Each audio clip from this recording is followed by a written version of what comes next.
Bueno, hoy vamos a ver análisis y gestión del riesgo. El tema del riesgo, si bien lo dejamos ahora al final, es una cosa es un tema muy importante realmente en los proyectos, como ya lo habrán podido descubrir, que un poco lo estuvimos entreviendo, ¿no? En todas las partes de la evaluación económica, del estudio de mercados, hasta llegar a la evaluación económica financiera, estuvo siempre presente el concepto de riesgo. Lo que pasa es que, bueno, nunca nos detuvimos para definir un poquito con más precisión y ver a ver qué podíamos hacer con ese riesgo y cómo poder analizarlo y evaluarlo, ¿no?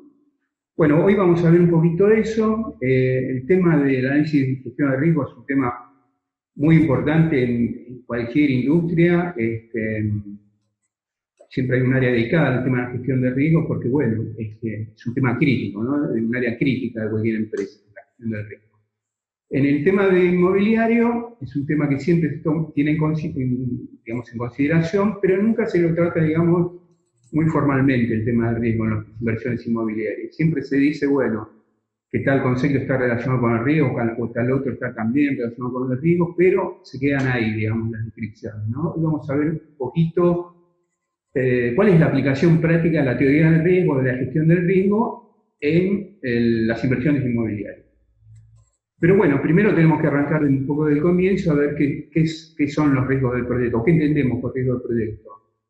Bueno, a lo largo de toda la vida útil del proyecto, como hemos visto desde la planificación hasta el final, digamos, ¿no? Todo ese ciclo de vida útil, obviamente se van a dar una serie de hechos o eventos, mejor se podría decir, que pueden afectar negativamente los resultados o los objetivos que se persiguen, ¿no? Con la ejecución del proyecto.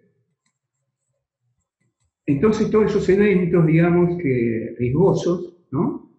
Que no podemos llegar a determinar muy bien, con precisión, al comienzo, se pueden o no, pueden ocurrir o no, digamos, a lo largo de la vida útil del proyecto. Y debemos evaluarlos para ver y poder, de alguna forma, medirlos, para ver cuáles van a ser las consecuencias si estos ocurren, ¿no? El tema del análisis de la gestión de riesgo básicamente tiene como objetivos identificar y evaluar cuál es el riesgo en el caso particular que estamos analizando ahora, aplicado a una inversión inmobiliaria, ¿no? ¿Cuál es el riesgo o los riesgos, mejor dicho, que pueden incidir al ejecutar o realizar una inversión inmobiliaria? Y a partir de ello, una vez identificados estos riesgos, ¿cómo gestionarlos de forma tal que podamos evitar o al menos prevenir en alguna medida todos sus efectos negativos, ¿no? Eso básicamente es la idea del análisis y gestión de riesgo. Tratar de prevenir y bueno, y si de hecho esto llegan a ocurrir, cómo tratarlos, digamos, ¿no? ¿Qué plan digamos, de tratamiento deberíamos tener ya planificado para tratar con ellos? Riesgo del proyecto en un sentido amplio, si bien se entiende por riesgo algo negativo, ¿no? Algo que puede perjudicar, de cierta forma, al proyecto, esa es la noción común, ¿no? Que tenemos de un riesgo. Un riesgo es algo que puede producir un efecto negativo, ¿no? Pero no obstante, el concepto de riesgo, en su acepción, podríamos decir, de negocios, en el ámbito de los negocios, presenta las dos facetas, tanto como una oportunidad como una amenaza. O sea, se puede evaluar un riesgo desde las dos perspectivas, desde las oportunidades o las amenazas. O sea, obviamente las oportunidades que afectarán positivamente al proyecto, creando un valor adicional a y las amenazas, no, obviamente, ¿no? Como decíamos antes, no nos va a permitir cumplir o llegar a alcanzar nuestros objetivos y van a significar una merma, una destrucción del valor que teníamos pensado alcanzar. Fíjense, oportunidades y amenazas. Esto ya lo vimos en alguna parte, ¿no? ¿Recuerdan el FODA? ¿No? Bueno, aquí lo tenemos nuevamente. ¿Por qué? Y bueno, en el FODA, cuando ustedes realizaron el FODA en el estudio de mercado, básicamente lo que hicieron fue un análisis de riesgos, ¿no? Un análisis de riesgos tanto internos como externos del proyecto, ¿no? Recuerdan fortalezas y debilidades como, digamos, aquellas, factores positivos o negativos pero internos al proyecto, y oportunidades y amenazas como aquellos factores externos al proyecto. Y ustedes allá cuando realizaron en esa oportunidad el análisis FODA, muchas sobre todo amenazas y algunas oportunidades, aunque en menor cantidad, pudieron determinar en su momento. Y a partir de esa evaluación, digamos, muy preliminar de esos riesgos, al momento de iniciar. ¿Qué ocurre con este gerente de proyecto? Que no están bien definidos sus roles, sus responsabilidades, sus tareas y responsabilidades. No se sabe bien, o sea, observando el resto de los que intervienen en el equipo, ¿no? del proyecto, no se sabe bien cuál es el rol, qué cosas hay que pedirle al gerente de proyecto, qué cosas le tenemos que presentar a este gerente de proyecto que debiera controlar él, que nos debiera dar su aceptación. Entonces, cuando ese rol de gerente de proyecto está desdibujado, bueno, también va a ser a futuro un generador de conflictos, de riesgos potenciales para el proyecto. Otro tema clave en todo proyecto, hay mucha gente que interviene, ¿no? Un equipo grande, numeroso, cada uno con su cultura propia, su forma de hacer propias las cosas. A todo eso le agregamos falta de comunicación y una coordinación adecuada. Bueno, imagínense, ¿no? Todos los problemas que puede generar eso, ¿no? Una falta de coordinación, de comunicación adecuada entre todo el equipo de proyecto. Y lo que estaba, obviamente, vinculado al gerente de proyectos, la falta de liderazgo en la gestión del proyecto, ¿no? Un gerente de proyecto no solamente debe ser un buen gestor de proyecto, un buen administrador, sino que tiene que tener algunas habilidades extras, ¿no? Una de las cuales, por ejemplo, es el tema de la comunicación, ¿no? El tema de esa confiabilidad que, si ustedes verán, ¿no? Muchas personas tienen el título, pero unas convencen más o menos que otras, digamos, ¿no? En cuanto a si desempeña ese rol verdaderamente. Bueno, eso se llama, esa diferencia en esas habilidades, básicamente de tipo cualitativo, eso es el liderazgo en la gestión del proyecto, ¿no? Ese plus que tiene que tener alguien que puede tener todos los conocimientos teóricos acerca de un asunto o de varios asuntos, pero necesita algo más, digamos, ¿no? Necesita habilidades de comunicación, habilidades para lograr que el resto de los miembros del equipo logren hacer su trabajo, pues básicamente esa es la gran tarea del gerente de proyecto, tratar de que todo el mundo que está involucrado en la gestión del proyecto pueda hacer su trabajo en las mejores condiciones, su tarea en las mejores condiciones posibles.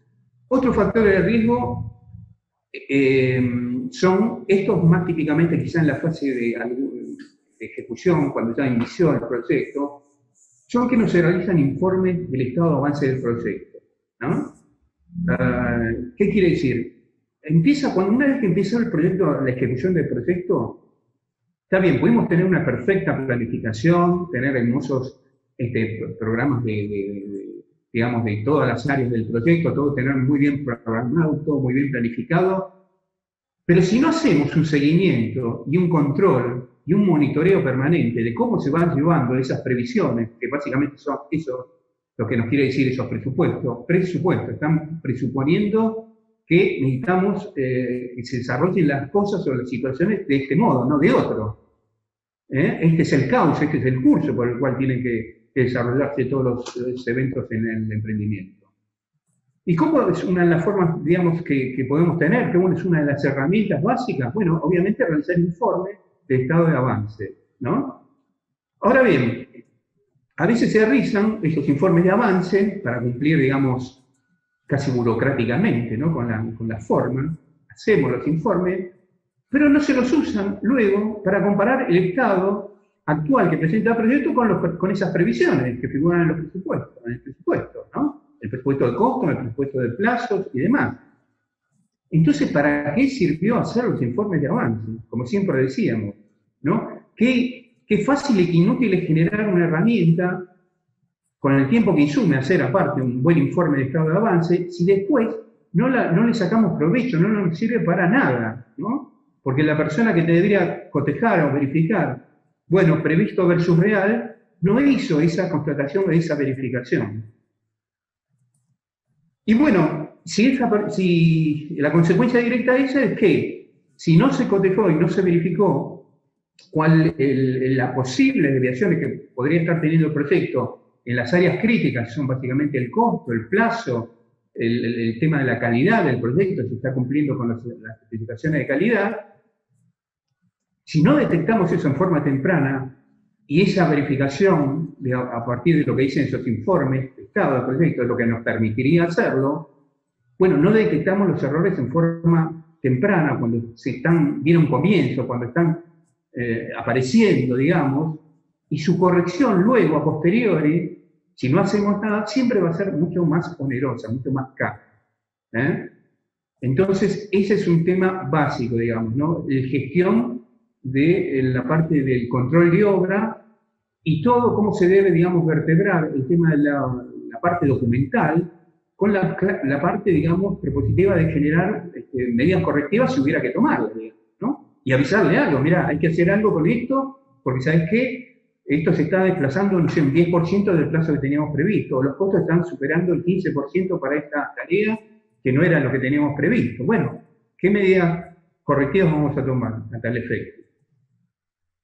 Y después tenemos lo que decíamos, no tenemos prácticamente incumbencia, mejor dicho, no podemos de ninguna forma poder hacer algo con respecto a ello, que son los factores externos, digamos, ¿no? Que si ocurren, van a ocurrir y bueno, van a ser un hecho consumado. ¿Qué vamos a poder hacer si se cambia la normativa? ¿No? Es un hecho de fuerza mayor, podríamos decir, nada puedo hacer al respecto. Si hay un cambio en las condiciones económicas, ¿no? Como ya vimos y estuvimos debatiendo bastante al respecto. ¿Qué puedo hacer al respecto? Nada. ¿Qué puedo hacer? Y esto, si la demanda, digamos, el tipo de demanda, el target o el objetivo, la demanda objetivo a la cual teníamos dirigido el proyecto, bueno, cambió su gusto, ya lo que era preferido en un momento ya no es preferido ahora en este momento, ¿no? Fíjense, para siempre ir mostrando algún tipo de ejemplos, ¿no? El tema del coworking, ¿no? A raíz de la pandemia. Ninguna empresa de coworking en el mundo seguramente pudo haber previsto ningún plan de contingencia a raíz de lo que está sucediendo actualmente con el tema de la pandemia en sus empresas de coworking. Ninguna. De hecho, grandes empresas de coworking están quebrando en todo el mundo. ¿Por qué? Porque no hay forma de revertir la situación. No han, siquiera, y si lo tuvieron previsto algún plan de contingencia al respecto, fue totalmente inocuo, no pudieron hacer nada al respecto. Entonces, fíjense en esos temas digamos, del contexto, pero cómo van a afectar, lo peor de todo, ¿no? Cuando afecta negativamente al proyecto. Entonces, ¿cuál sería el primer antídoto para esto? Bueno, en el estudio de mercado, poder hacer la mejor estudio de mercado posible para poder determinar con la mayor precisión posible cuáles son esas preferencias de la demanda. Luego, obviamente, si hay un cambio brusco, nadie lo podrá predecir. Es un riesgo absoluto, impredecible. Nadie lo va a poder predecir. Pero bueno, si yo a priori tengo bien definido ese target, ¿se acuerda de esa segmentación de la demanda? Si tengo bien definido, bueno, estoy achicando el margen de riesgo comercial del proyecto. Al menos eso. Y ya es bastante. La gestión del riesgo como proceso, un nuevo proceso, dentro de todos los procesos que involucra la gestión y la administración de un proyecto. Entonces arranca con la planificación y la identificación de los riesgos, ¿no? Eso sería la primera parte. Tenemos primero, como recién veíamos, cuáles son, obviamente, los principales riesgos que en función de la información que tenemos podemos empezar a identificar. Porque si no tenemos ninguna información al respecto de algunos riesgos que podrían aparecer, nos van a aparecer como transparentes, no vamos a tener idea de que puedan suceder, ni siquiera los vamos a pensar que pueden ocurrir. Entonces, lo primero es poder identificar esos riesgos. En este caso, ¿qué nos sirve para identificar los riesgos? Bueno, sobre todo si no es una empresa Nobel que es su primer emprendimiento y ya hizo otros emprendimientos anteriores, la parte de toda esa estadística previa de resultados, digamos, de todos los resultados que se obtuvieran, todo el proceso básicamente del desarrollo de emprendimientos previos que hayan realizado, es fundamental para poder identificar riesgos en el momento o en el proyecto actual en el cual estén involucrados. ¿Por qué? Porque bueno, si yo estoy haciendo un emprendimiento y ya hice dos proyectos o emprendimientos similares, y se acuerdan de esos márgenes, esas rentabilidades pretendidas, no las he alcanzado, ¿no? Bueno, seguramente hubiera sido bueno que hubiéramos podido identificar qué riesgos pasamos por alto o qué cosas salieron mal, y que obviamente eran riesgos que no asumimos, que no evaluamos, que salieron mal y que no se pusieron en contra para que nosotros pudiéramos alcanzar ese objetivo de rentabilidad. Algo ocurrió. Si hicimos más o menos bien las cosas, hicimos buenas previsiones y no logramos nuestros objetivos, básicamente de rentabilidad, que es el objetivo máximo, ¿no?, del emprendimiento, entonces ahí obviamente hicimos una nula quizás a veces, identificación de los riesgos potenciales, digamos, ¿no? Entonces, primero identificar los riesgos. Acto seguido, punto seguido, es hacer un análisis cualitativo y cuantitativo del riesgo. ¿Se acuerdan? Esto lo vimos nuevamente. Van a ver que estos esquemas de trabajo son muy similares, ¿no? Del estudio de mercado, el estudio técnico. Siempre hay que hacer un análisis cualitativo y cuantitativo. En este caso, del riesgo. Pero siempre hay que empezar por lo cualitativo. Nunca hay que empezar primero a volcar, digamos, datos o cantidades o cifras sin previamente haber identificado de forma cualitativa o haber hecho una análisis cualitativa de cuáles son los riesgos. Y luego, una vez que tenemos identificado esos riesgos y hecho ese análisis cualitativo y cuantitativo, a partir de ahí estamos en condiciones para poder realizar un plan de control y de respuesta al riesgo. ¿A cuáles riesgos? A los riesgos que evaluamos, no a otros, ¿no? Entonces, este básicamente es el concepto, la gestión mínima, digamos, el circuito mínimo de la gestión del riesgo. Planificar e identificar los riesgos en un sentido amplio, ¿no? Luego, o sea, viendo toda la expertise, todo lo que la empresa tiene, ¿no?, como información que podría aportar para esa identificación de riesgos. Luego, una vez identificados estos riesgos, hacer sobre estos riesgos identificados un análisis cualitativo y cuantitativo, y luego a partir de eso establecer, digamos, generar un plan de control y mitigación del riesgo. O sea, ¿qué ocurre o qué medidas vamos a tomar si ocurren los riesgos efectivamente? Hasta ahora vamos a ver que el tema del riesgo es básicamente una cuestión que puede o no ocurrir. Está en el marco del ámbito de la incertidumbre, ¿no? No tenemos realmente una certeza absoluta. Con lo cual es un tema de probabilidad. Podemos estimar de que si en el pasado, sobre todo, este riesgo se dio en proyectos similares, y es muy probable que en este emprendimiento se vuelva a dar. Quizá con otras características, pero se vuelva a dar. Ahora bien, ¿es un hecho cierto o es un hecho absolutamente incierto? ¿Un riesgo? No. Es un hecho probable. Es un hecho probable. Entonces, en esta planificación del riesgo, tenemos que hacerla en forma, digamos, bien detallada, digamos, y siguiendo paso a paso, ¿no? El primer paso, como decíamos, era identificar los riesgos, ¿no? Ahora, ¿los riesgos asociados a quién? Bueno, a todas las personas que están involucradas en el proyecto.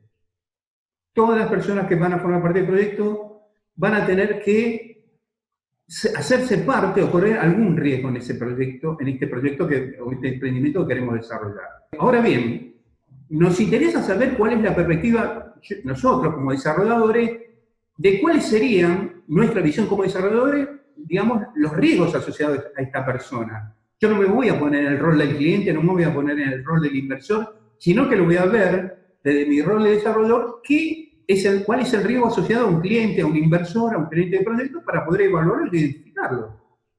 Por ejemplo, nosotros como desarrolladores tenemos los clientes, nuestro principal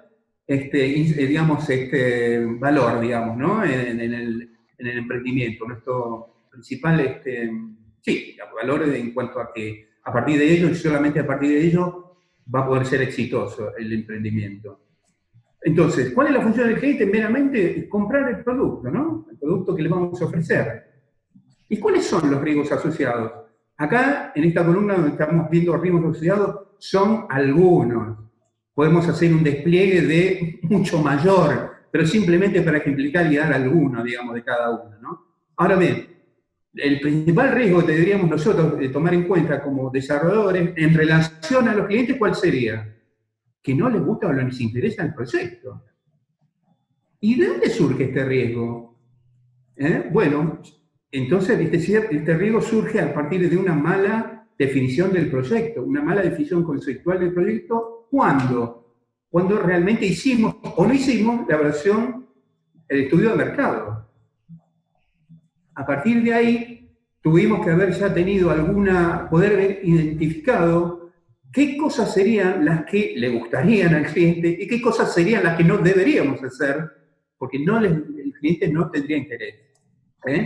Ese sería uno de los principales riesgos asociados al cliente. Hay otro, por supuesto. ¿Cuál es otro riesgo asociado al cliente? Que no tenga los recursos necesarios para comprar las unidades que le vamos a ofrecer. Pensamos en el proyecto, si ese era nuestro target, si le íbamos a ofrecer alguna posibilidad de financiar el proyecto o el mercado estaba dando alguna facilidad para financiar y poder acceder a las unidades. Bueno, y así como muchos otros, digamos, riesgos que están asociados, por ejemplo, al cliente.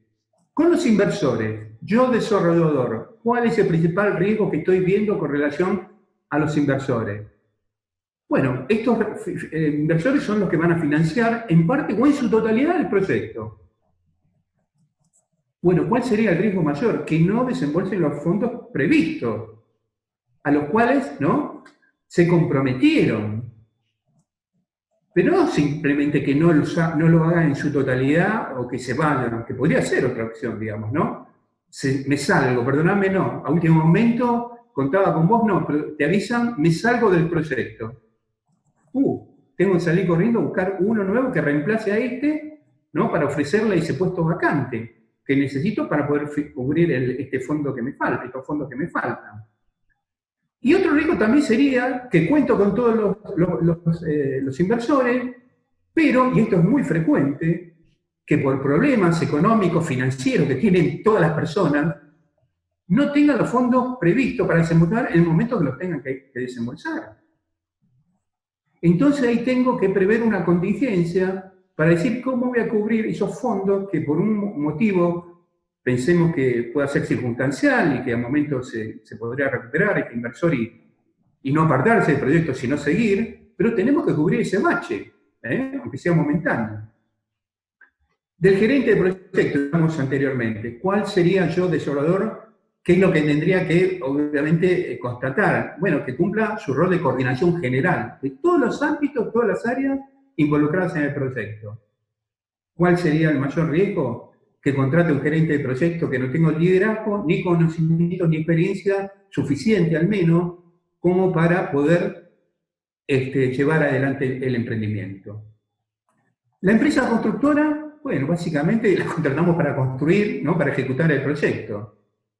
Acá se pone un solo riesgo asociado, hay muchos, con el tema de las empresas constructoras y los contratistas.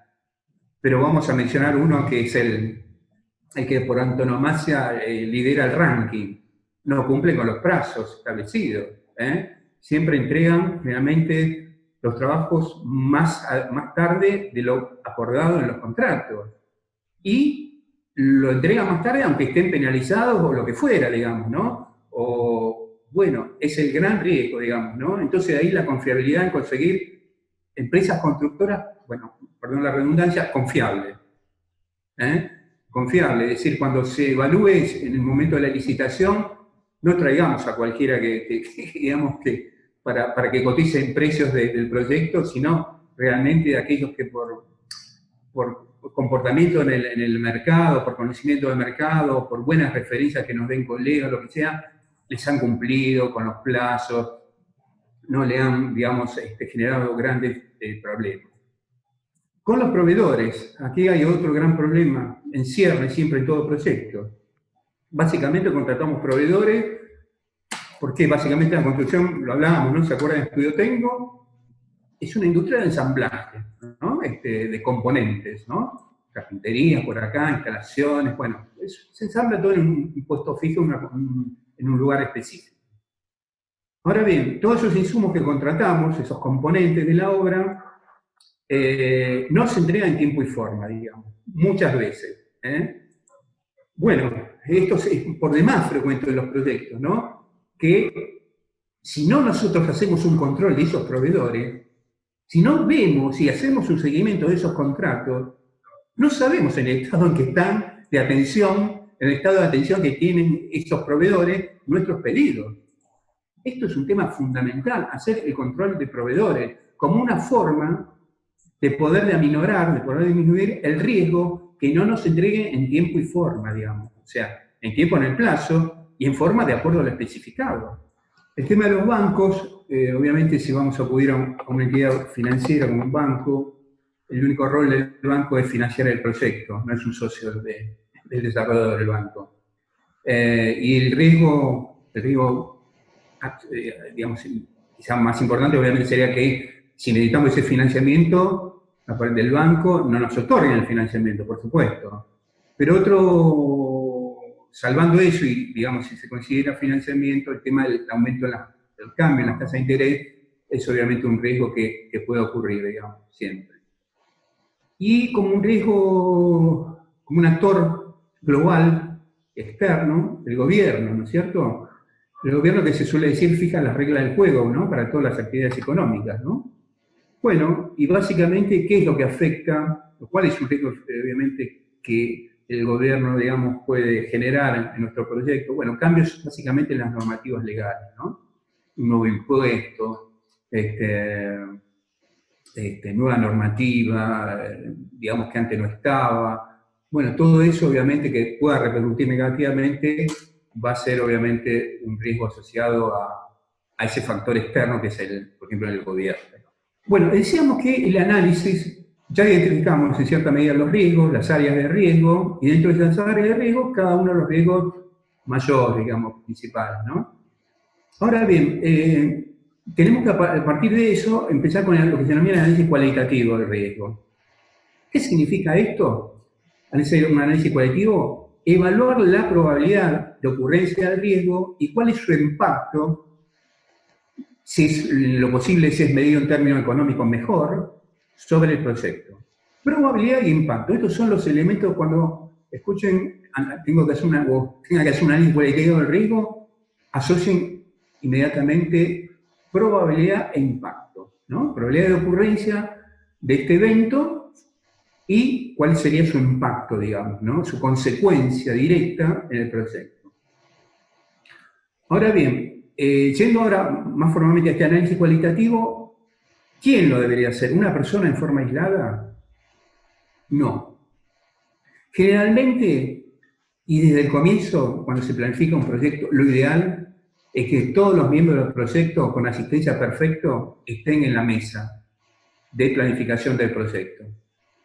Es decir, ¿por qué esto es importante? Porque cada uno va a aportar su experiencia y su punto de vista sobre esos riesgos ya a priori identificados y puede aportar nuevos riesgos que no el director del proyecto o el desarrollador no haya visto, pero que le ocurrieron a esa persona o ese miembro del equipo en otra obra, en otro proyecto, y que los puede, si de buena voluntad tiene, aportar para hacer esa evaluación cualitativa del riesgo.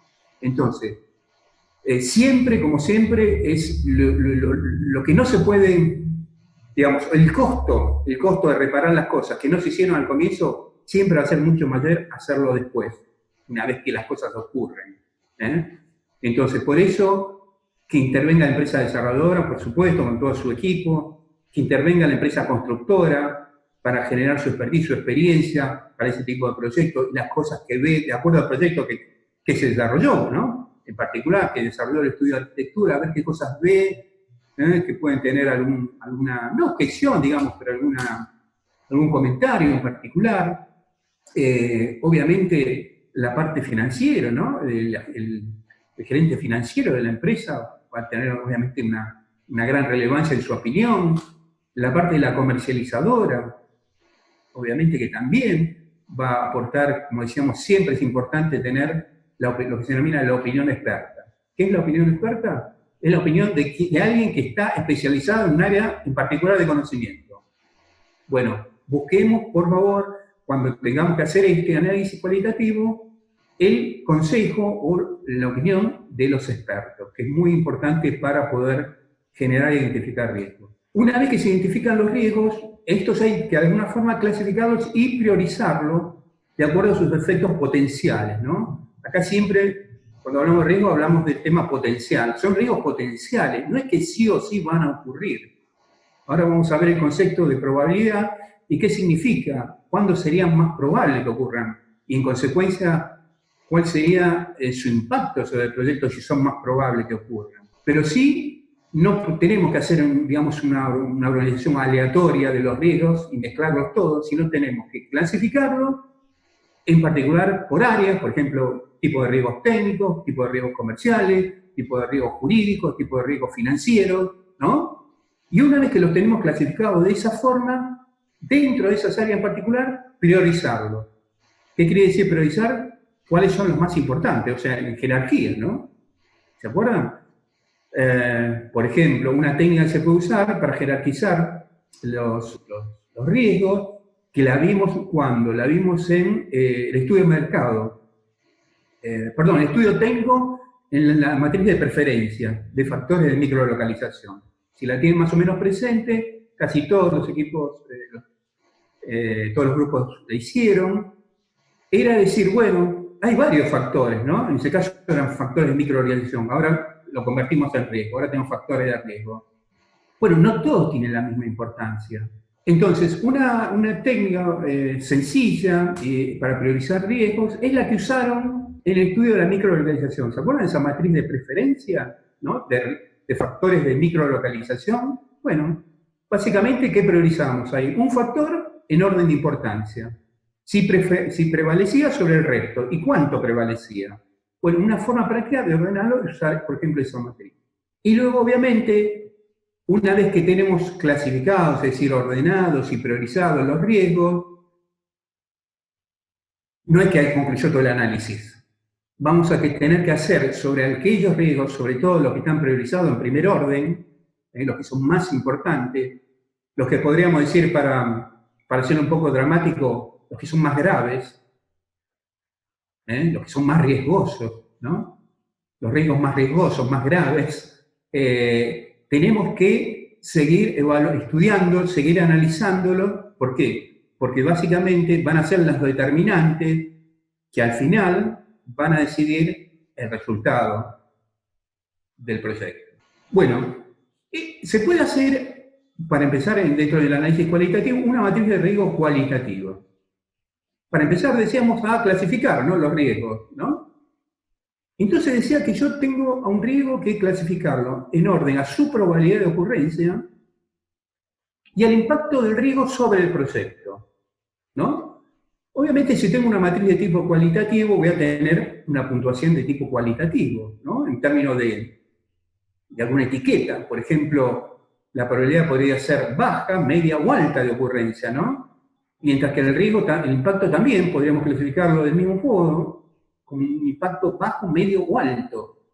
Bueno, de esta combinación entre esa probabilidad y ese impacto, ¿no?, del riesgo sobre el proyecto, vamos a poder entonces ver cuál va a ser la gravedad, cuál va a ser, digamos, la gravedad del riesgo. Si va a ser una gravedad o una importancia pequeña del riesgo, entonces lo clasificaríamos, podríamos clasificar como riesgo pequeño, sin importancia, o de baja o de poca importancia.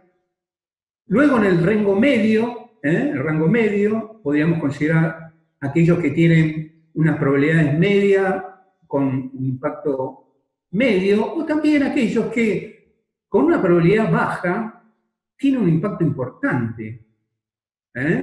Por ejemplo, un probable riesgo, el que fuere, digamos, ¿no?, que tiene una probabilidad de ocurrencia del 10%, digamos, muy baja, pero tiene un impacto, por ejemplo, en términos económicos muy alto, no sé, $1.000.000 en el proyecto. Así todo, digamos, no lo puedo calificar, pese a que su probabilidad de ocurrencia es baja, como pequeño, digamos, porque realmente, si ocurriera, pese a su baja probabilidad, el efecto sería de cierta magnitud. ¿Está? Seguramente que ese riesgo, si lo hemos estudiado, lo hemos analizado, hemos tomado entonces una medida que seguramente va a ser, o habrá sido la de asegurar ese riesgo, transferir ese riesgo a un tercero, a través de una póliza de seguro, por ejemplo. Y luego tenemos los que, decíamos, requieren un análisis más pormenorizado, más en detalle, que son los que ingresan en la categoría de riesgos elevados, de importancia elevada. Es decir, aquellos que tienen un impacto alto, vamos a ver en orden a qué impacto alto luego, y una probabilidad alta de ocurrencia, ¿no? Una probabilidad 70, 80%, estamos hablando ahí de probabilidades de muy altas, digamos, ¿no? Y decíamos, ¿qué podemos tener para hacer una consideración de una probabilidad alta, baja, mediana? ¿Cuál es el historial de la empresa con respecto a estos riesgos que estamos evaluando aquí? ¿Está? ¿Qué nos ha pasado, por ejemplo, si estoy analizando dentro del área de plazos, ¿no? Cumplimiento de plazos. ¿Qué nos ha pasado con los últimos emprendimientos? Con el cumplimiento de plazos. ¿Hemos podido cumplir con los plazos establecidos? ¿Con los plazos pautados? ¿Con los clientes? ¿Con todos? ¿O no hemos podido cumplir? Bueno, de acuerdo a lo que me diga mi historia, digamos, mi historial, digamos, mi experiencia previa, iré calificando, de acuerdo a ese historial, cuál es la prioridad que yo le debería otorgar a ese riesgo. Baja, mediana o alta. Si yo tengo, obviamente, una performance de que he tenido un 90% de que se han cumplido los plazos en todos mis proyectos, bueno, lo podés categorizar de moderado o pequeño incluso. ¿Está? Pero nunca diría pequeño, ¿no? Sobre todo, ¿sobre qué nunca podemos clasificar pequeño? Sobre aquellos factores de riesgo críticos. ¿Cuáles son los factores de riesgo críticos? Ya los mencionamos. Los plazos de la obra, los plazos de obra, los costos del proyecto, también los ingresos del proyecto, obviamente, y el término de si no estoy pudiendo cumplir con la calidad del proyecto, ¿no? Si el proyecto no se está ejecutando de acuerdo a lo especificado. Entonces, aquellos proyectos que estén rankeados como de importancia baja, van a tener en mi orden de atención una baja prioridad. Es decir, si un riesgo está rankeado en este orden de baja prioridad, no le voy a dedicar mucho tiempo, obviamente. No voy a hacer un análisis muy sesudo para ver cómo puedo atenuar o disminuir el efecto de ese riesgo.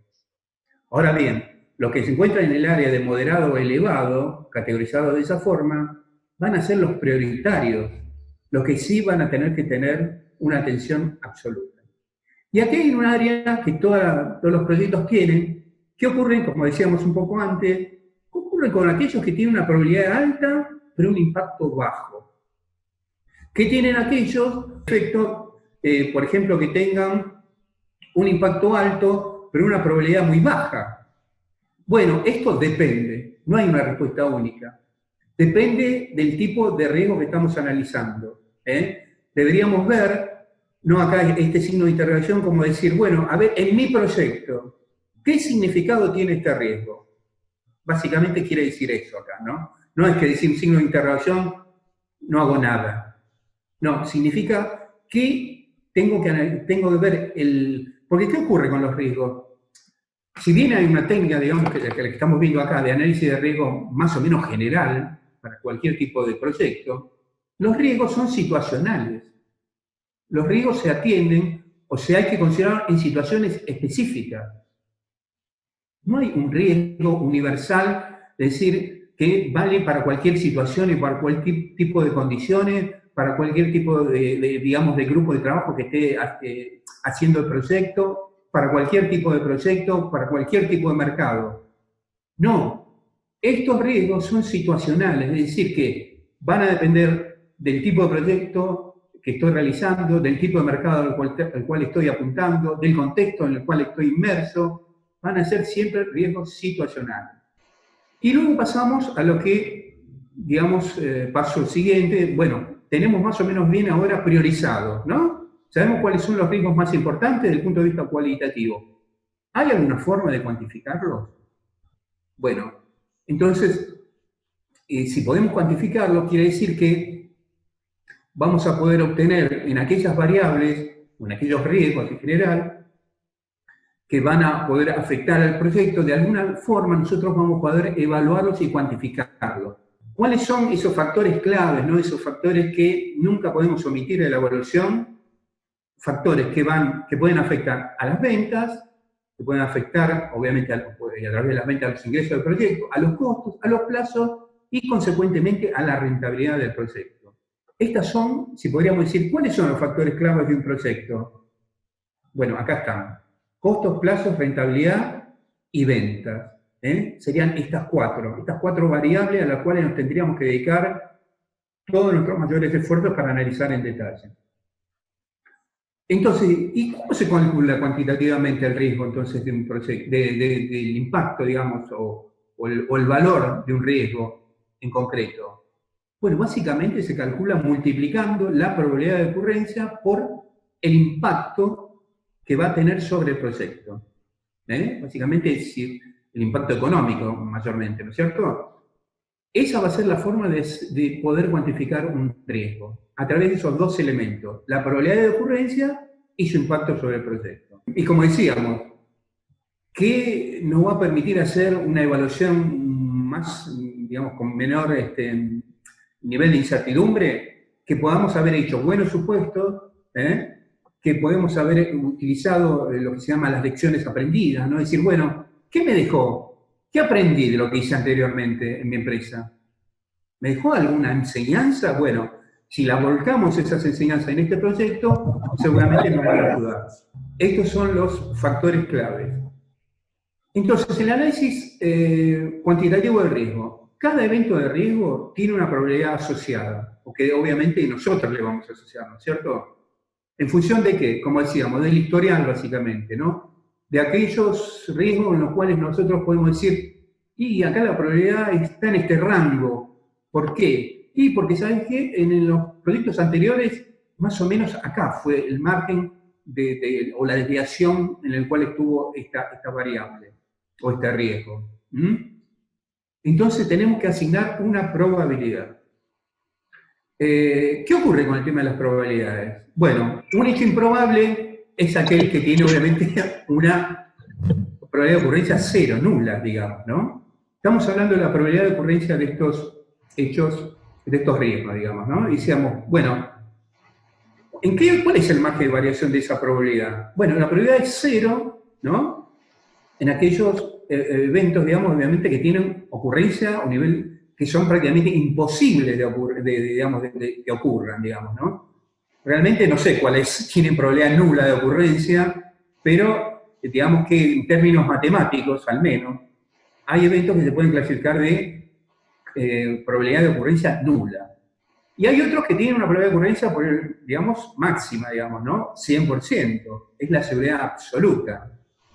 Nuevamente, tampoco no sé cuáles son aquellos eventos que le pueden asignar, o a los cuales se podría asignar 100% de ocurrencia, ¿no? Que tenemos la absoluta certeza de que van a ocurrir.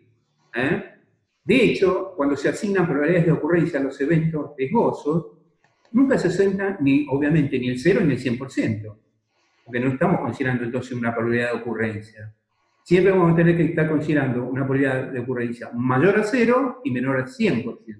Y yo diría que generalmente lo que se observa es que se maneja como probabilidad de ocurrencia un rango que va del 10% al 90%.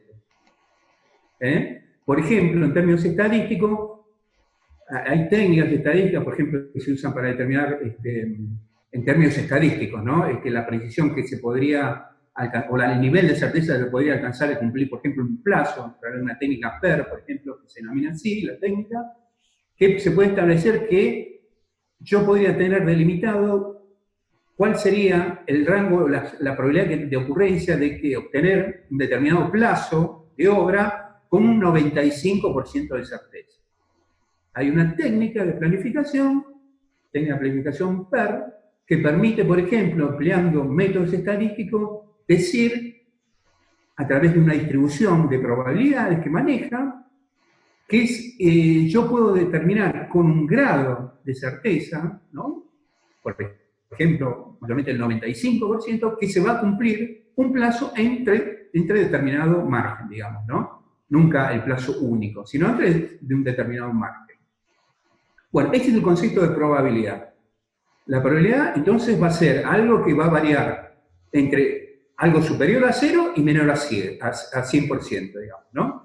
De lo menos probable a lo más probable. Obviamente que el mejor de los mundos sería si todo ocurriera en el reino de lo más probable, digamos, ¿no? Porque lo que estamos pensando básicamente es o estamos procurando que ocurran las cosas que nosotros preveímos, digamos, que en nuestra planificación de proyecto hicimos esas hipótesis. Queremos eso, queremos una alta probabilidad de ocurrencia de las cosas sobre las cuales nosotros hicimos o planteamos hipótesis al respecto. Bueno, y acá viene el concepto del valor esperado. El concepto de valor esperado es el concepto que enhebra el concepto de probabilidad e impacto. Valor esperado se obtiene, el valor estimado se puede obtener como una estimación del costo, básicamente, costo o beneficio, ¿no? Si es obviamente un riesgo asociado a una pérdida, va a ser un costo esperado, ¿no? Entonces, ese costo esperado se obtiene multiplicando esa probabilidad de ocurrencia por el impacto o consecuencias sobre el proyecto. Entonces, costo esperado, y este es el concepto básico de la evaluación, digamos, de riesgo, el concepto de costo esperado. Costo esperado es la probabilidad de ocurrencia del evento, del riesgo, por el impacto que va a tener ese evento o ese riesgo sobre el proyecto. Por ejemplo, un ejemplo de la aplicación de este concepto de costo esperado. Si un evento riesgoso tiene un 50% de probabilidad de ocurrencia y me va a generar una pérdida en el proyecto de 100.000 pesos, entonces el costo esperado de ese riesgo es de 50.000 pesos. El costo va a ser de 50.000 pesos. Es decir, que el potencial del costo, que sería 100.000 si ocurriera, en función de que no tiene una probabilidad de ocurrencia del 100%, sino que su probabilidad está estimada en un 50%, entonces va a ser de 50.000, no va a ser de 100.000. Este es el concepto de costo esperado. Surge de multiplicar la probabilidad que nosotros le vamos a asignar a este evento riesgoso por el impacto que va a tener sobre el proyecto. ¿Está?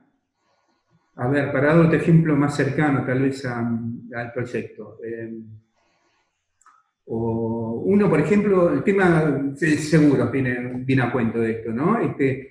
Por ejemplo, uno saca un seguro para qué.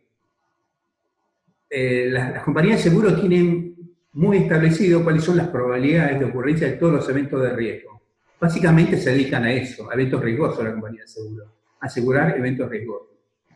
Por ejemplo, si yo quiero cubrir un riesgo de incendio, por ejemplo, en mi proyecto, que podría llegar a generar una pérdida de, no sé, $100.000, por seguir el ejemplo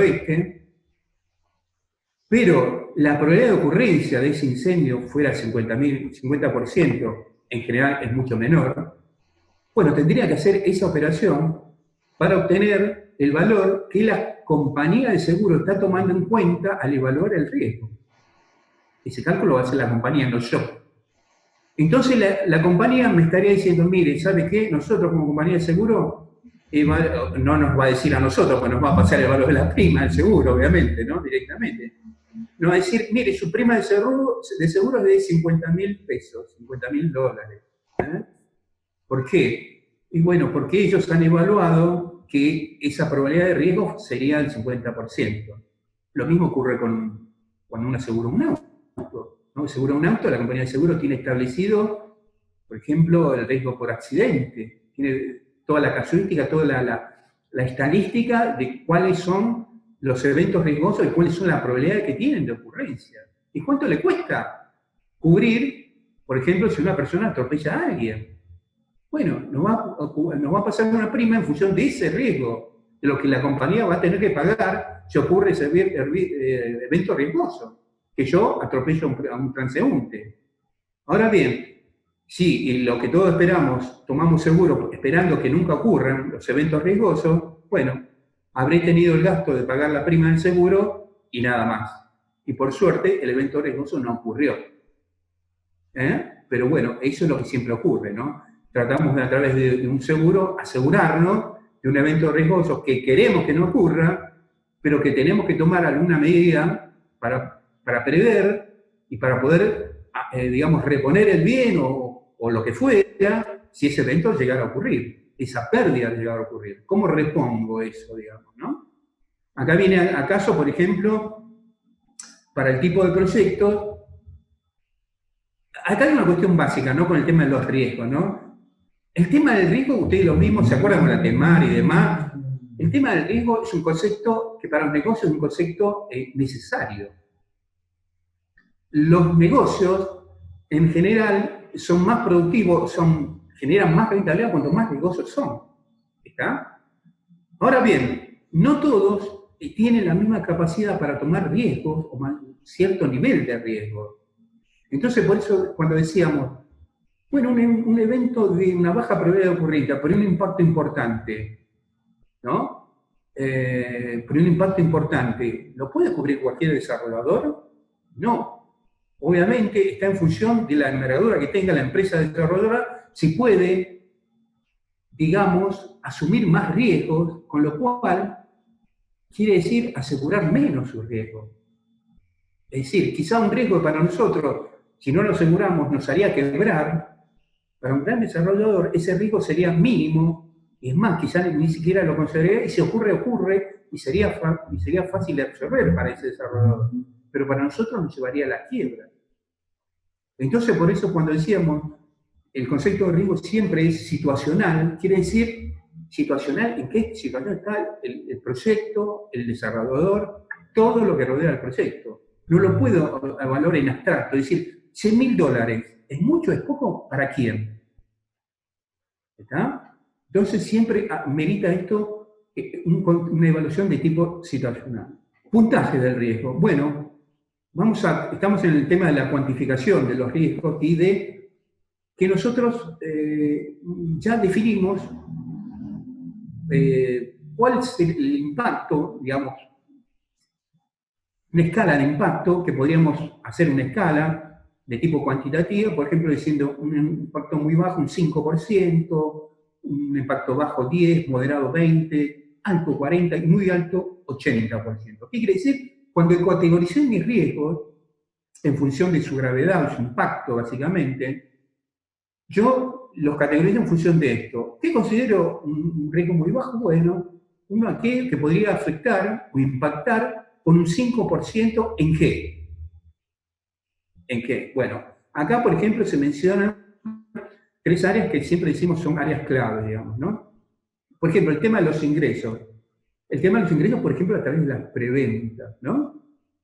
Yo podría decir que si mis preventas, mi nivel de preventa disminuyen de acuerdo a lo previsto, estuvieran por debajo en un nivel del 2%, ¿no? Evalúo, hago la ecuación económica, cuánto incide ese menor nivel de preventa en un 2%, y yo lo podría considerar como de incidencia baja, un nivel muy bajo, un 5% a lo sumo.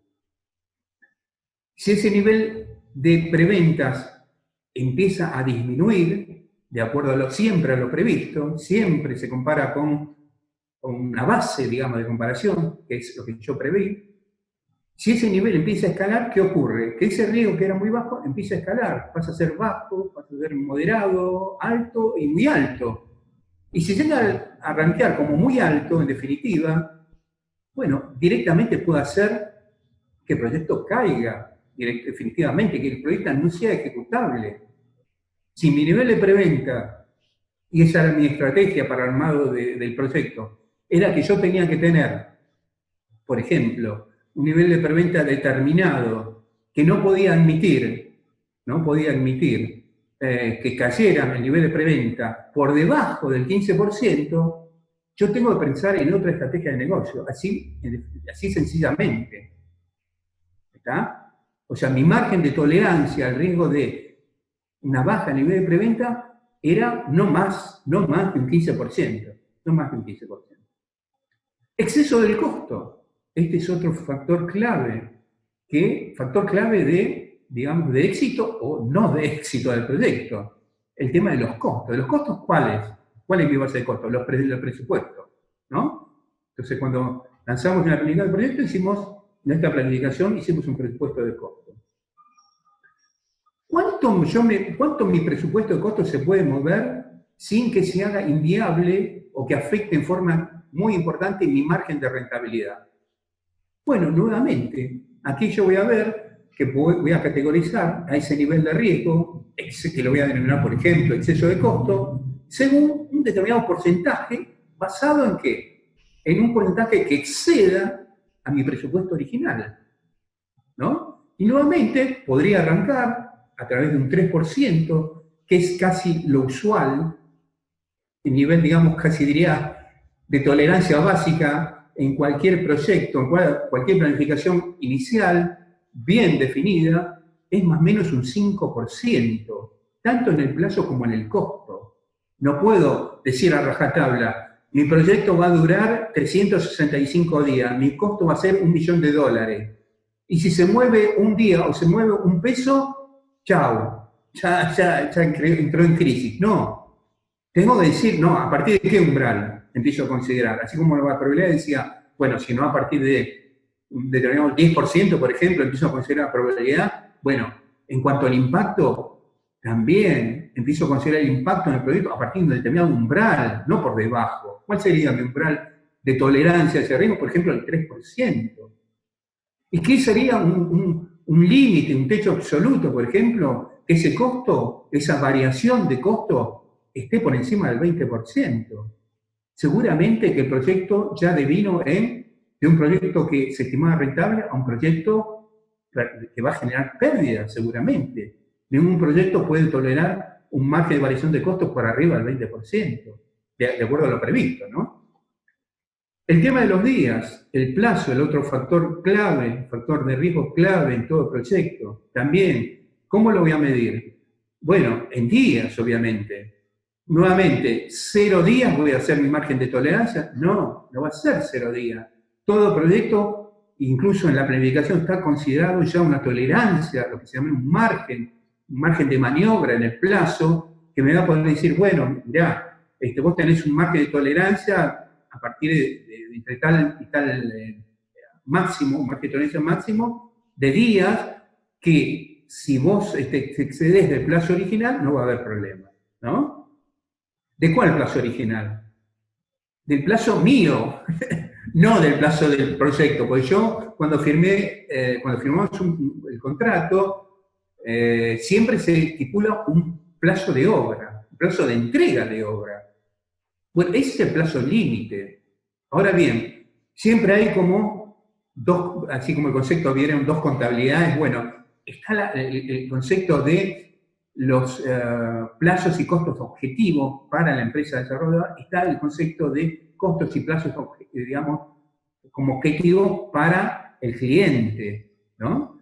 Son siempre así, digamos, ¿no? Y en función de esos dos, yo sé cuál es el margen de riesgo que estoy manejando. Yo sé que no me puedo, por ejemplo, acá configura exceso 30 días. ¿Yo puedo excederme 30 días del plazo de entrega de obra? No. O sea, de hecho, si ocurre, va a ocurrir, y me excedí 30 días, bárbaro. Y seguramente voy a tener que cargar con un costo, con una penalización por exceder esos 30 días. No, lo que estoy diciendo es que yo tengo un margen de maniobra para mover entre 5 y 30 días dentro de mi planificación de la obra. ¿Está? Entonces, no confundir que estos son los costos que se muestran, que los va a ver, digamos, el cliente, porque el cliente, digamos, no tiene que tener y ver esta información, estos datos, sino que los va a manejar el desarrollador. Pero que acá ya vamos viendo un riesgo pasó de ser cualitativo y que simplemente lo decíamos que podía ser un riesgo poco importante, un riesgo moderado, un riesgo muy importante. Bueno, acá ya empezamos a ver y a delimitarlo en forma cuantitativa. ¿Qué voy a considerar como un riesgo bajo, muy bajo? Acá ya ampliamos un poquito, ¿no? Obviamente la escala de evaluación del riesgo, muy bajo, bajo, moderado, alto o muy alto. Bueno, estas son las escalas que hay que definir para hacer la gestión ulterior de los riesgos. Este es el concepto, digamos, de probabilidad de impacto, ¿no? Por ejemplo, decíamos, ¿cuáles son el rango de variedades de probabilidad que vamos a usar? Bueno, de un 10 a un 90%, nunca ni 0 ni nunca el 100%, porque son obviamente, no impera ahí el concepto de probabilidad, porque es la certeza o la incerteza, entonces están por fuera del concepto de probabilidad. Y después una escala, ¿no? Por ejemplo, en esta escala de impacto del riesgo está, por ejemplo, 10, 20, 30, o en términos decimales, 10, 1, 0,1, 0,2, 0,3, 0,6, 0,8. Estas escalas las diseña el evaluador del riesgo, no son universales. Entonces con esta matriz de riesgo, que básicamente lo que hacía era considerar dos escalas, una para medir el impacto del riesgo y otra para medir la probabilidad de ocurrencia de esos riesgos. La multiplicación de esas daría entonces, el tema, ¿se acuerdan? El valor esperado, digamos, ¿no? Para lo cual, a partir de eso, podíamos entonces clasificar los riesgos en importantes, menos importantes, y prácticamente algunos descartables, digamos, ¿no? Que no se podrían, ni siquiera sería necesario tomar en consideración. Entonces, esto como, si ustedes podrían evaluar, entonces, hacer esa matriz de riesgo y poder ir ubicando a cada uno de estos riesgos que ustedes identifiquen en una de estas celdas, de acuerdo a su probabilidad de ocurrencia, su impacto que tendría sobre el proyecto, las irían ubicando en esta celda y verán. Y de esta forma tendrían un poco cuál es el mapa de riesgo del proyecto.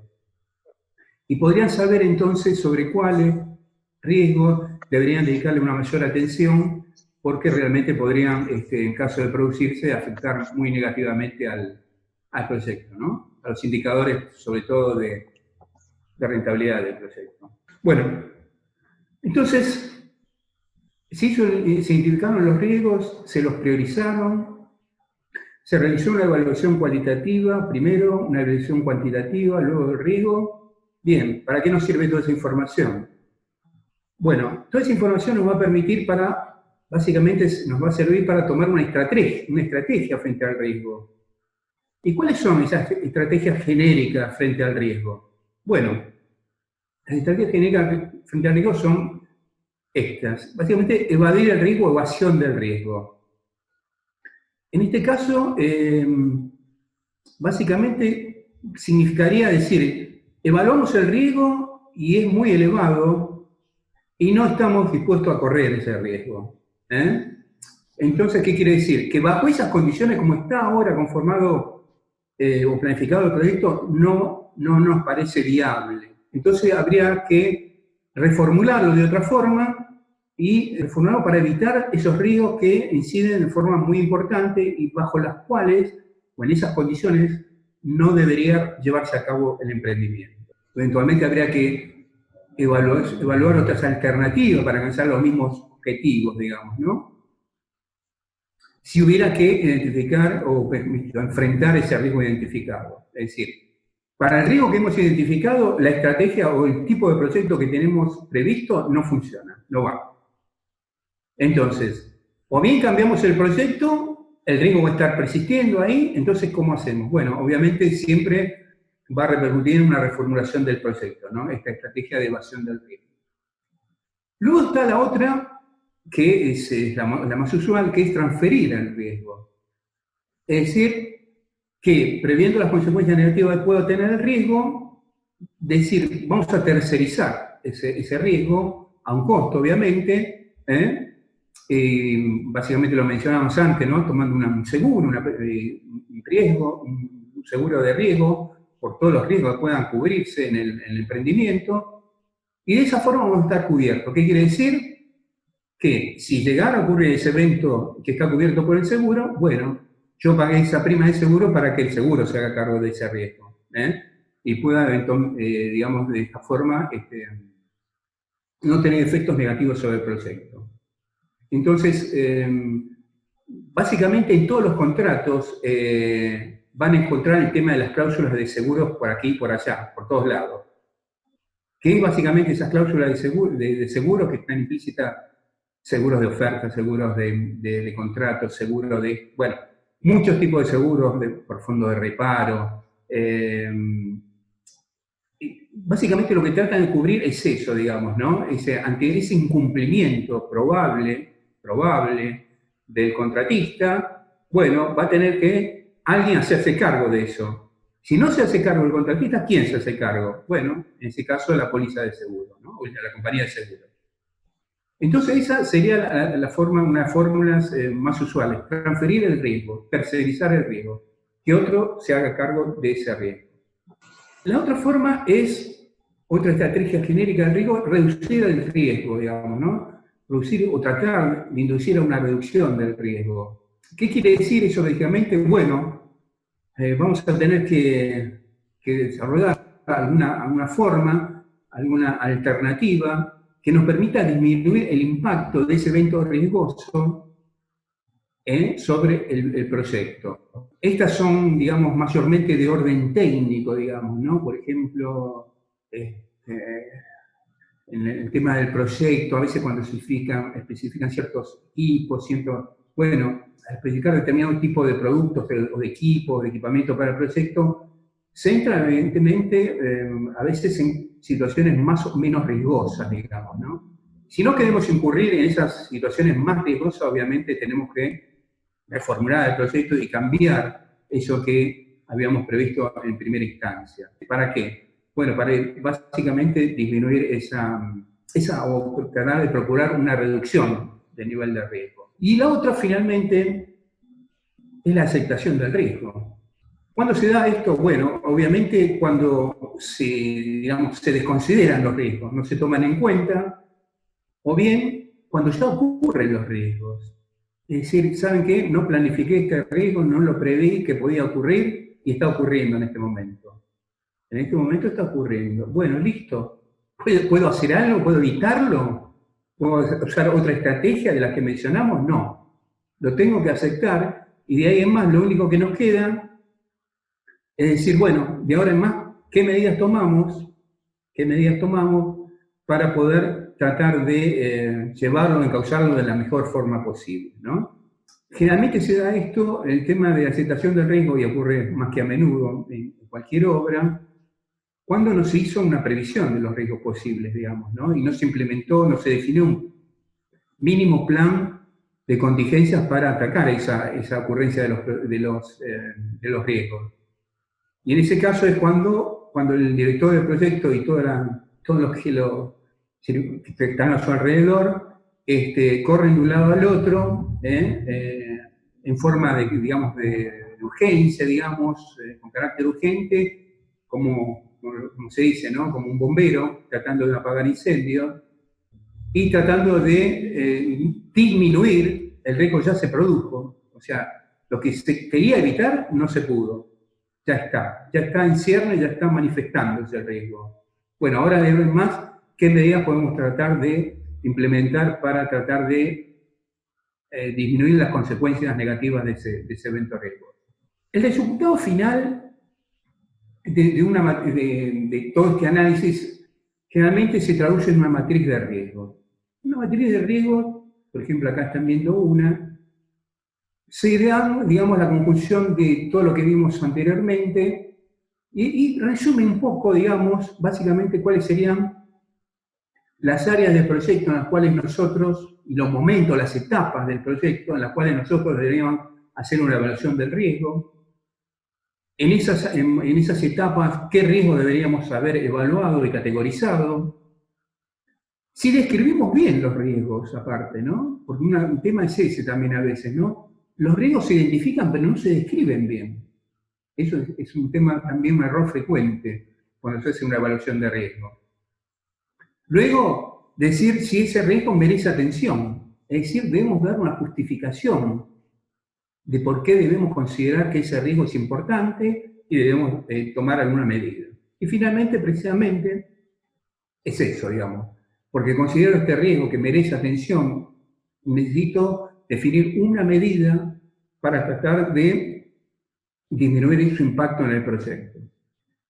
Decíamos las etapas. Si bien la evaluación de riesgo se hace mayormente al inicio, en la etapa de planificación, es decir, en la etapa de preconstrucción del proyecto, los riesgos obviamente no van a pedir permiso para hacer su aparición en cualquier momento. Es decir, los riesgos van a surgir, quieras o no, aunque hayan sido incluso previstos, digamos, o se van a sumar a otros riesgos que no estaban previstos al que ya habíamos previsto. Entonces, bueno, pero lo importante es definir esas etapas. Por ejemplo, acá ustedes ven algunos eventos típicos o eventos riesgosos típicos se producen en determinadas etapas, en las 3 etapas básicas de cualquier emprendimiento. Por ejemplo, y está esto hecho un poco a medida de esta tabla de del proyecto que ustedes realizaron, ¿no? Por ejemplo, un riesgo de diseño, ¿no? Así se podría decir, un riesgo técnico de diseño. ¿Cuál podría ser? Yo decía que el riesgo básico de diseño que no tuvo en cuenta las necesidades de la demanda, ¿no? En diseño ustedes ven que, o una de las correcciones que le hacen los docentes en la materia de diseño es, no, pero vos no estás cumpliendo con el plan, el programa de requerimientos del proyecto, ¿no? Punto número 1. No me mostrés ningún diseño si no cumplís mínimamente con el plan de requisitos o requerimientos del proyecto, el plan de necesidades del proyecto. Entonces, esto traducido a un proyecto de inversión, ¿qué sería? Bueno, el proyecto no ha tomado en cuenta los nuevos requerimientos de acuerdo a esa situación nueva, por ejemplo, que se produjo en este momento en particular. Por ejemplo, están evaluando ustedes un proyecto en el medio de una pandemia y se llegó a determinar y con bastante precisión que eso ha tenido un impacto importante en el área, digamos, inmobiliaria, en el área de los proyectos inmobiliarios y más específicamente en los proyectos de vivienda multifamiliar, ¿no? Por eso, ustedes estudiaron en particular este proyecto y por eso en el estudio de mercado básicamente ya iban definidos con un tipo de proyecto específico. Entonces, si se hizo un estudio de mercado era precisamente para determinar con la mayor precisión posible cuáles eran las nuevas necesidades derivadas de esta nueva situación. ¿Está?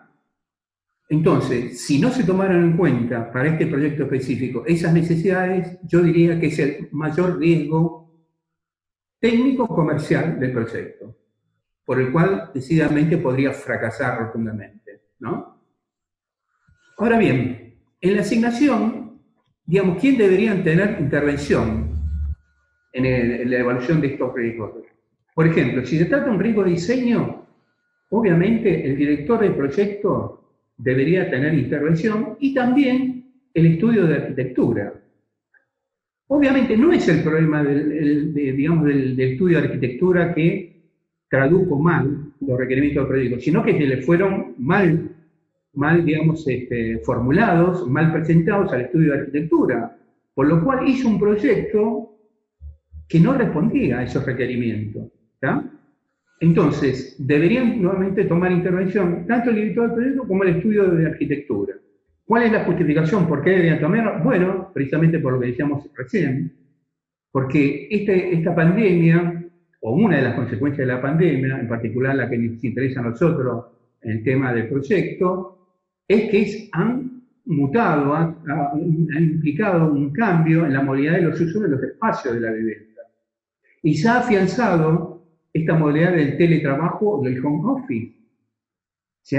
Ustedes lo vieron, ¿no? ¿Se acuerdan? En el estudio de mercado, todas las estadísticas que decían el home office avanza, avanza y avanza. Bueno, tenemos por demás justificación o sobrada justificaciones como para decir que debe tomarse en cuenta y reconsiderarse el diseño, el riesgo de diseño. Entonces, ¿qué deberíamos hacer? ¿Vamos a mandar a licitar un proyecto con ese diseño? No. Deberíamos entonces organizarse una consulta nuevamente entre quién. Es decir, el director del proyecto y el estudio de arquitectura, no, nuevamente todo el equipo de diseño, todo el equipo de desarrollo. Todos, absolutamente todos, para hacer una reformulación del proyecto. Entonces, que nuevamente aquí se vuelva a opinar sobre el proyecto, se lo vuelva a criticar y se vuelva a decir, mire, este proyecto hay que reformularlo y hay que hacerle tales y tales cambios. Por ejemplo, cuando ustedes presentaron el estudio técnico, en las plantas que presentaron, todas tenían este tipo de riesgo de diseño. No pasarían ese riesgo, ¿no? No pasarían, digamos, no superarían el tema del riesgo de diseño. No, todas tenían implícito riesgo de diseño. ¿Por qué? Porque no consideraron precisamente una de las consignas claras. Diseñen algo para esta situación de COVID. Diseñen algo específicamente para esto, no un proyecto genérico para una situación de no pandemia. Otro, para simplemente como un ejemplo, otro riesgo típico que hay en la preconstrucción, y es importante, claro que lo es el riesgo de financiamiento. Es decir, bien, el proyecto, el desarrollador tenía a priori, ¿no? Un buen proyecto, había evaluado, ¿no? El estudio de mercado, había visto los resultados de esa demanda insatisfecha muy favorable, y eso lo había alentado, ¿no? A convocar a los inversores y decirles, miren, acá tenemos un buen proyecto, un buen estudio de mercado que lo respalda, realmente los invito a que formen parte de este emprendimiento. Ahora bien, puede ser que no estuvieran todos plenamente convencidos de ello, ¿no? Y esto siempre ocurre, digamos, ¿no? Entonces, ¿qué ocurre? Que esa, digamos, convocatoria inicial del proyecto no fue exitosa 100%. Entonces, ¿qué ocurre? Tenemos ahí que no tenemos todo el financiamiento del proyecto necesario. Tiene una justificación, por supuesto, ¿no? No tenemos todos los fondos necesarios, y lo cual podríamos arrancar, evidentemente, ¿no? Muchos proyectos, ojo, muchos proyectos arrancan sin tener el 100% de las previsiones de financiación totalmente cerradas, ¿no? Pero bueno, esta no es la idea. La idea es que al principio, cuando se planifica, tengamos todo cerrado el aspecto del financiamiento.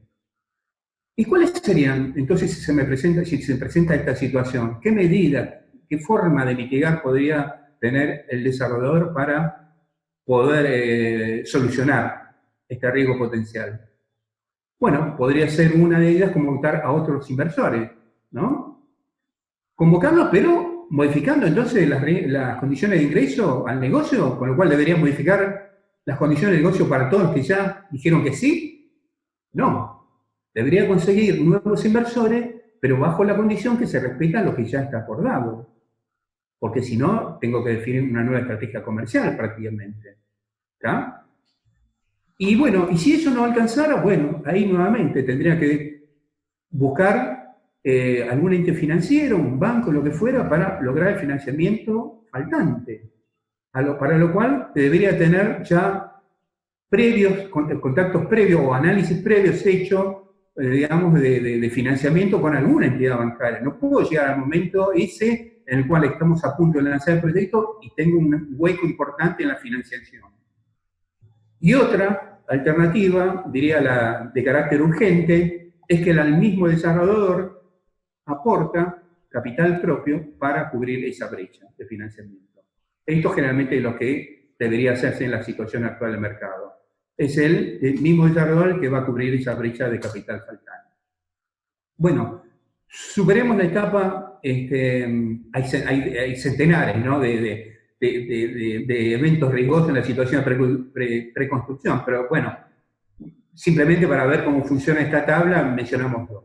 Veamos algunos en la etapa de construcción, algunos típicos, digamos, también, ¿no? Variación de precios de insumos y de materiales que van a ser necesarios para hacer el proyecto. Bueno, mínima descripción, bueno, los precios estimados, estamos en la etapa de construcción, empezó la obra, empezamos a ver ahora ya variaciones dentro de lo previsto versus lo que está ocurriendo en la realidad. O sea, estamos viendo lo que habíamos previsto que debíamos pagar versus lo que estamos pagando realmente. Entonces, ¿qué ocurre? Bueno, fenómeno inflacionario de por medio, hay movimiento de precios permanentemente, digamos, ¿no? Entonces, ese incremento de precios es que, de alguna forma, yo tengo que tener alguna estrategia definida para enfrentarlo. No puedo decir simplemente y pago más. Eso obviamente sería como aceptar el riesgo y no tomar ninguna medida para mitigarlo, ¿no? ¿Y por dónde, aquí, quién va a ser los actores que se van a ver involucrados en esto, básicamente? Bueno, como siempre, el director del proyecto va a ser el que va a tener que convocar, digamos, y hablar con proveedores, no todos los proveedores, digamos, pero los proveedores críticos del proyecto, y con los contratistas. Y el contratista principal, si lo hubiere, ¿no? Y empezar a hablar y a redefinir los términos contractuales, digamos, o cómo se van a ajustar las nuevas condiciones de precio, digamos, a cómo se están dando en la realidad. Bueno, pero es decir, tengo que esperar a esto que ocurra para llamar al contratista y decir, mira, se nos está yendo digamos, se nos están produciendo variaciones de precios que no son inadmisibles. Bueno, ¿de qué forma yo podía haberlo previsto inicialmente? No esperar a este momento. Bueno, haber celebrado contratos de acopio, ¿no?, con los proveedores, para de alguna forma fijar esos precios. Y en los contratos, obviamente, ningún contrato no va a tener esta cláusula, la cláusula de reconocimiento de los mayores costos, ¿no? Es decir, bueno, ¿sabes qué? Es indefectible, la inflación es un fenómeno que existe, no se puede evitar, un factor externo al proyecto. ¿Cómo voy a reconocerte estos mayores costos, digamos, ¿no? Porque, ¿qué ocurre? Los proveedores, básicamente ellos también van a tener mayores costos, de quienes los proveen a ellos, digamos, ¿no? Y los contratistas también, porque compran los materiales y los van a comprar a un precio incrementado. Y van a pagar el costo de la mano de obra a un precio mayor. Entonces, bueno, es un problema general que van a tener todos, no solamente el desarrollador. En la etapa de construcción hay algo que se da bastante a menudo hoy día, y hace ya un tiempo, que es la resistencia a modificar el entorno del proyecto en un determinado ámbito específico, ¿no? Lo que se nos podría denominar resistencia social al proyecto. No a un proyecto pequeño, sino sobre todo a algunos tipos de proyectos de mediana o gran escala, en el cual la primera reacción de los vecinos es decir, no queremos esto. No queremos esto, ¿no? Entonces se genera una oposición declarada, ¿no?, de los vecinos de la zona que se consideran próximas o que podrían verse, o que están en el área, digamos, del ámbito próximo del proyecto. ¿Y cómo se traduce esto? Bueno, manifestaciones públicas al proyecto. ¿Cuáles serían las consecuencias de no tomar alguna medida? Que me podrían paralizar el proyecto.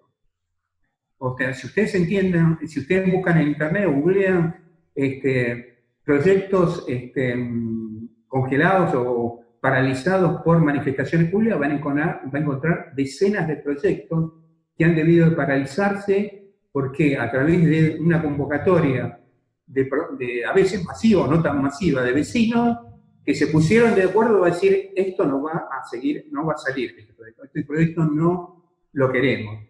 Y incluso en algunos casos extremos se busca alguna medida, se busca alguna medida judicial, incluso algún recurso de amparo para paralizar la obra.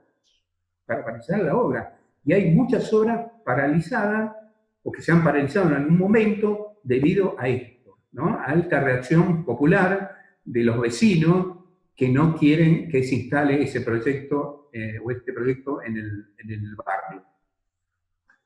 ¿Cuáles estrategias? Bueno, no hay muchas estrategias para tratar a este tipo de riesgo social. Las que muchos usan, y ya la tienen instaurada, como bajo el concepto de responsabilidad social empresaria, ¿no? Cuando ustedes buscan el concepto de cómo tratar esto, van a buscar como contrapartida al lado de las empresas inmobiliarias el concepto de responsabilidad social empresaria.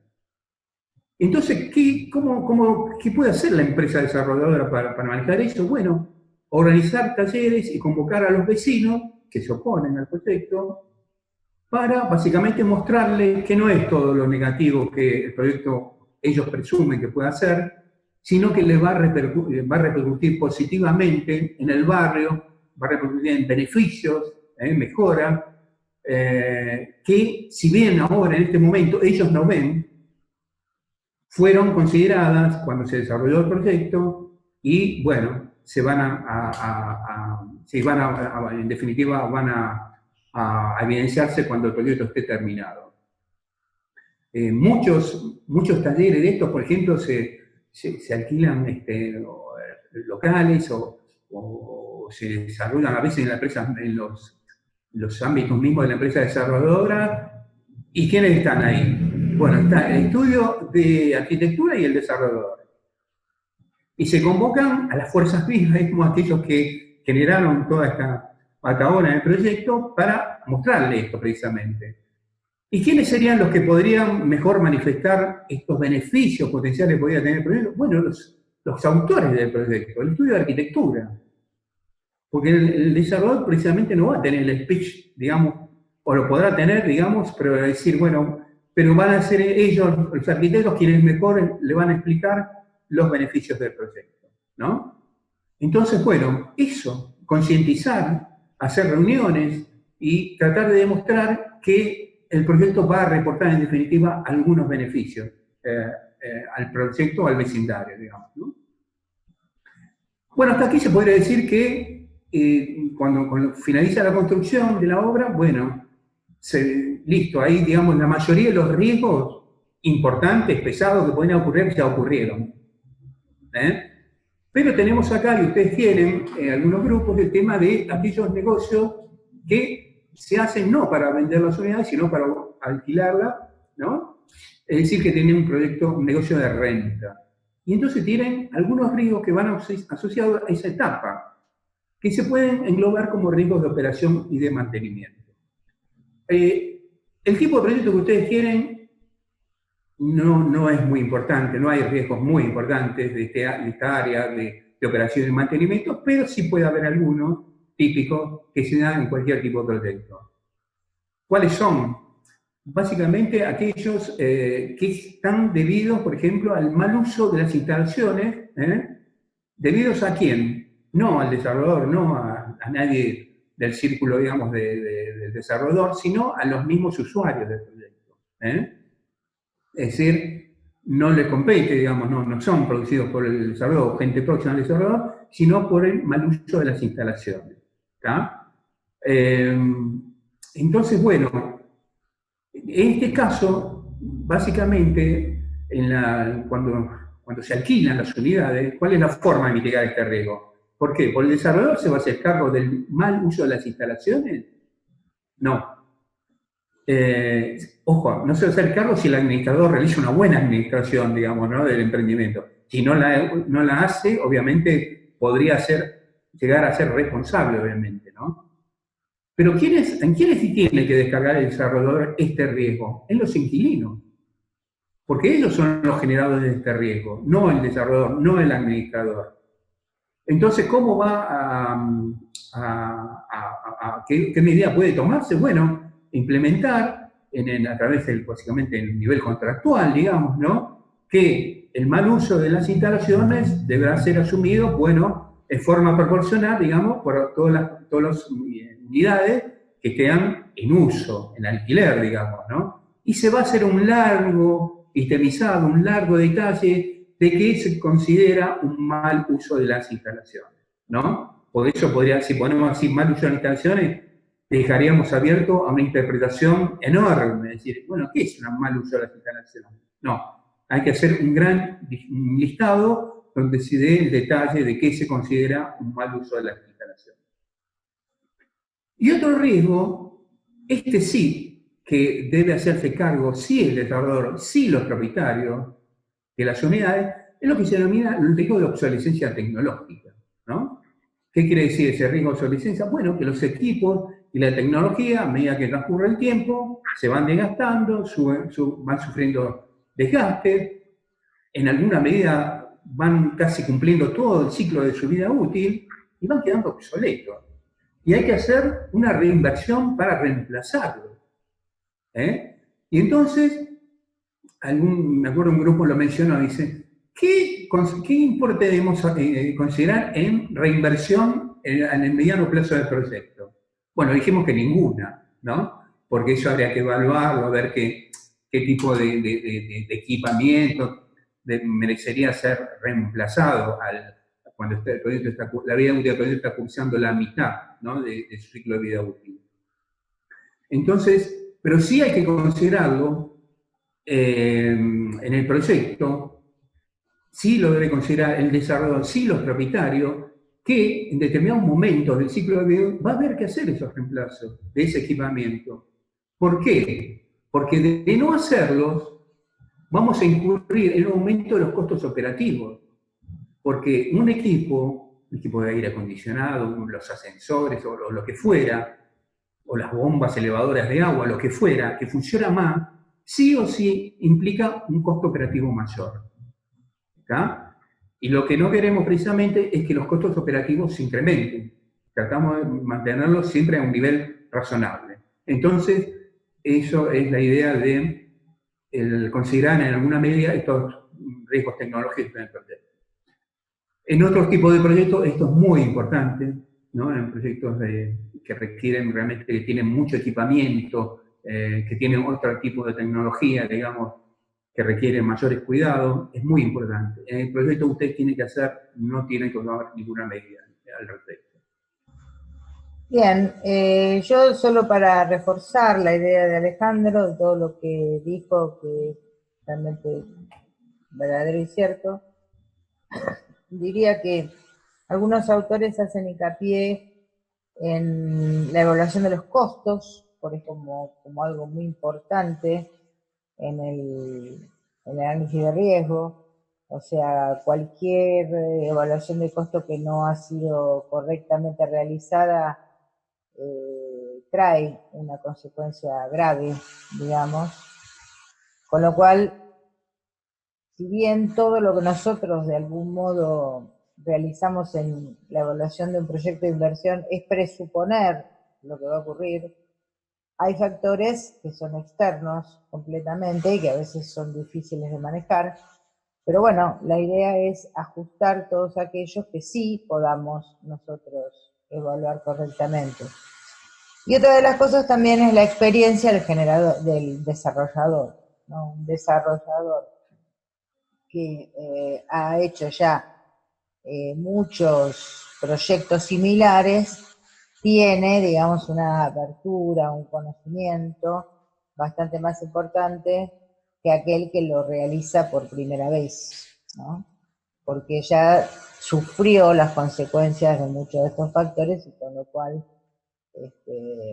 está más avesado en cada uno de ellos, ¿no? Entonces esto también es un factor de riesgo importante, ¿no? O sea, un desarrollador que tiene experiencia en el mismo trabajo y mucho tiempo implicaría una mayor confianza en el resultado final. Pero, de todas maneras, todos los que fueron mencionados son obviamente muy importantes. Pero también quedarían algunos que tal vez sean más difíciles de evaluar, que ya están ajenos a la situación, que pueden ser de orden social, político, económico, que a veces ocurren y que no se pueden prever. Por eso esto de tener una reserva tal vez para las contingencias sería una manera en la cual podríamos acercarnos a tener la posibilidad de alguna solución al problema, ¿sí?